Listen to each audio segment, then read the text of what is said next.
Nah, jadi kemunculan Al-Mahdi itu di ujung perjalanan umur umat Islam ini. Yang berarti ketika tanda-tanda besar sudah mulai bermunculan. Dan tanda besar ini kalau kita sudah mengerti ilmunya, dapat kita jadikan sarana berdakwah kepada orang Nasrani.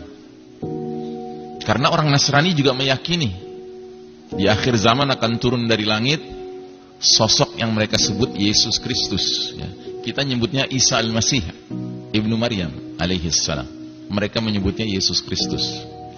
Dan kita nanti akan menyaksikan turunnya Isa alaihissalam.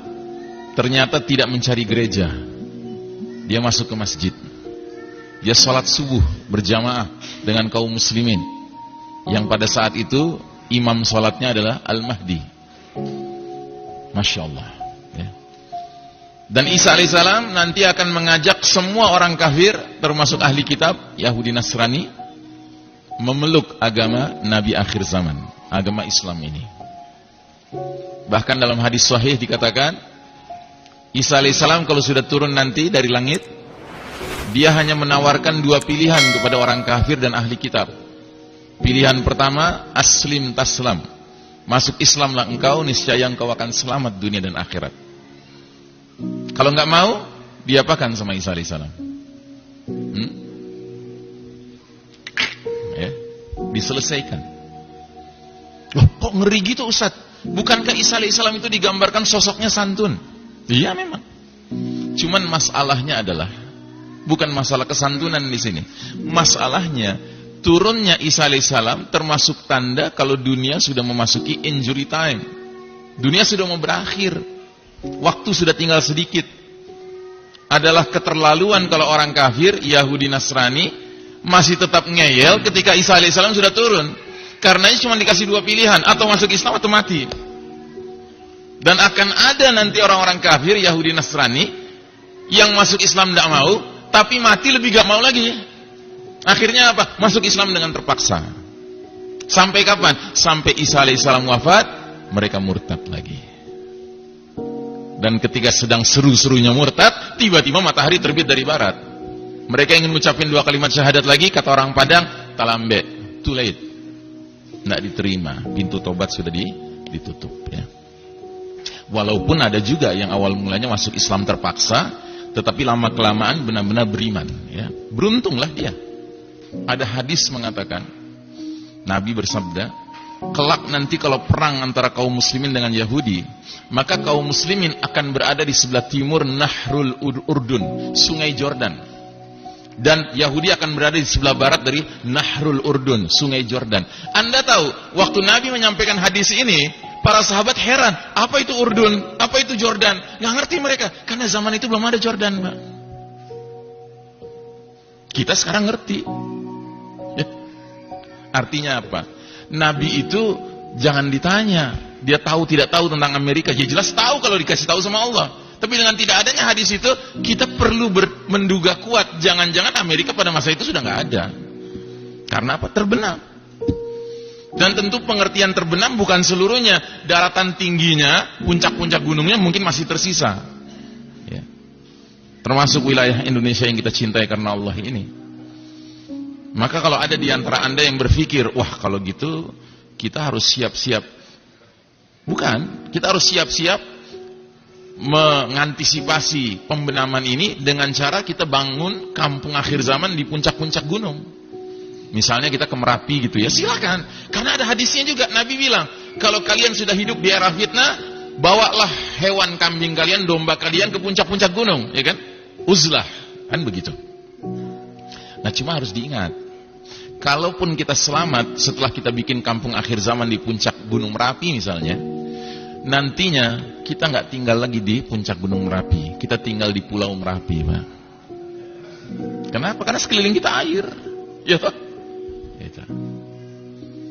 Nah terus yang kedua, apa yang terjadi? Yang kedua, terjadilah significant depopulation, pengurangan populasi planet bumi ini secara signifikan. Banyak orang tewas, Pak, gara-gara bencana dahsyat ini. Ya bayangkan, wilayah ini kan luas, wilayah yang banyak sekali penduduknya ya. Ini banyak sekali penduduknya kan. Apalagi wilayah yang warnanya kuning ini. Negara apa nih? Banyak kan penduduknya. Penduduk dunia total 7 miliar, itu 2 miliar sendiri, Pak. Karenanya sebagiannya mulai diekspor paksa ke sini kan. Gitu. Makanya kalau kita ngerti skenario akhir zaman, kita tinggal komentar gimana? Silakan datang ke sini, ahlan wa sahlan, lu bakal terbenam lah, gitu.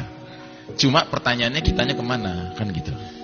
Nah, kitanya harus menjalankan yang dulu Nabi dan para sahabat lakukan. Apa itu? Hijrah. Hijrahnya kemana? Ya ke tempat pemimpin kita akan muncul. Siapa pemimpin kita? Al-Mahdi yang kita sedang bicarakan sekarang ini. Nah, Al-Mahdi munculnya di mana? Al-Mahdi muncul awalnya di Mekah. Karena nanti akan ada segelintir umat Islam, as-sabiqunal awwalun, yang registrasi ke Al-Mahdinya di Mekah. Baiatnya ke Mekah. Tetapi yang kebanyakan umat Islam nanti registrasinya kemana? Ke Syam. Karena Al-Mahdi setelah dari Mekah bertolak kemana? Ke Syam, mendirikan khilafah ala minhajin nubuwah. Dengan ibu kota awalnya Damaskus, ibu kota terakhirnya Baitul Maqdis. Ya. Ini semua ada keterangan-keterangan hadisnya. Ya. Nah, jadi saudaraku rahimakumullah, yang berikutnya yang terjadi apa? Global famine, kelaparan mendunia. 40 hari 40 malam dunia diselimuti oleh kabut asap. Matahari bersinar gak bisa menyentuh tanah. Akibatnya tanaman, tumbuhan, pohon gak menghasilkan. Makanya ada dalil mengatakan jika kalian sudah melihat bintang berekor di bulan Ramadan, siapkan makanan sekuat kemampuan kalian. Jadi bintang berekor itu diantara dalilnya mengisyaratkan jatuhnya di bulan Ramadan. Maka mulai sekarang kalau Ramadan akan tiba, tidak sekedar perasaan gembira yang harus ada dalam diri kita, tapi juga perasaan waspada. Jangan-jangan Ramadan ini jatuhnya bintang berekor. Kita tidak tahu kapan jatuhnya, tetapi kalau melihat tanda demi tanda yang bermunculan, it seems to be very close. Kelihatannya sudah dekat sekali jadwalnya. Bahkan tahun lalu, Ramadan tahun lalu, begitu malam terakhir, ya, kita dengar kabar besok 1 Syawal, saya langsung instruksikan istri anak saya semuanya sujud syukur. Alhamdulillah tahun lalu belum jatuh bintang berekor. Karena kami belum siap hijrah. Dan kelaparan mendunia ini berakibat kepada apa? Orang berebut makanan, Pak. Sampai apa? Sampai saling berbunuhan, killings ya. Al-haraj kata Nabi, saling berbunuhan, memperebutkan makanan. Nah, yang lebih tidak pernah kita duga-duga lagi adalah dampak yang kelima. Terjadinya shutdown of modern technology. Teknologi modern ini berhenti beroperasi. Kenapa? Ya karena batu besar jatuh dengan kecepatan tinggi, bergesekan dengan udara, tentu menimbulkan induksi besar-besaran. Yang orang barat katakan akan terjadilah fenomena EMP, electromagnetic pulse. Ya, semua benda-benda kelistrikan macet, tidak bisa berguna lagi. Bahkan ahli fisika mengatakan tumbukan batu besar dengan tanah akan menyebabkan zat-zat tertentu sifatnya berubah. Misalnya besi berubah zatnya menjadi lengket, sehingga instrumen-instrumen yang terbuat dari besi yang sedikit rumit saja tidak bisa dipakai lagi. Contohnya sepeda, rantainya besi, gearnya besi, nggak bisa dipakai lagi. Bedil, pelatuknya besi, pelurunya besi, nggak bisa dipakai lagi. Dan ini yang dikatakan Nabi sampai 3 kalimat diulang-ulang dalam hadis riwayat Muslim, hadisnya sahih. Nabi bersabda, wa'udtum min haitsu bada'tum, wa'udtum min haitsu bada'tum, wa'udtum min haitsu bada'tum. Kalian akan kembali kepada kondisi seperti sedia kala. Kalian akan kembali kepada kondisi seperti sedia kala. Kalian akan kembali kepada kondisi seperti sedia kala. Sewaktu Nabi dahulu menyampaikan kepada para sahabat nggak ngerti. Kenapa nggak paham para sahabat? Karena para sahabat nggak pernah mengalami menggunakan komputer, ya, HP, listrik, AC, ya, mobil, motor, pesawat udara, nggak ada. Tapi setelah hadis ini sampai ke zaman kita, kita pakai akal kita merenungkan apa ya maknanya ini. Oh, ini rupanya isyarat akan terjadinya kemacetan operasional teknologi canggih. Nah, yang lebih menarik lagi, Syekh Mubayyad dalam kitab Ensiklopedia Akhir Zaman mengatakan, jika peristiwa ini terjadi, Pak, ini bukan keburukan bagi umat Islam, malah ini keberkahan bagi umat Islam. Kenapa? Karena begitu shutdown modern technology terjadi, dia terjadi di seluruh dunia, Pak. Akibatnya umat Islam bisa istirahat. dari perlombaan mengejar ketertinggalan barat kafir di bidang teknologi.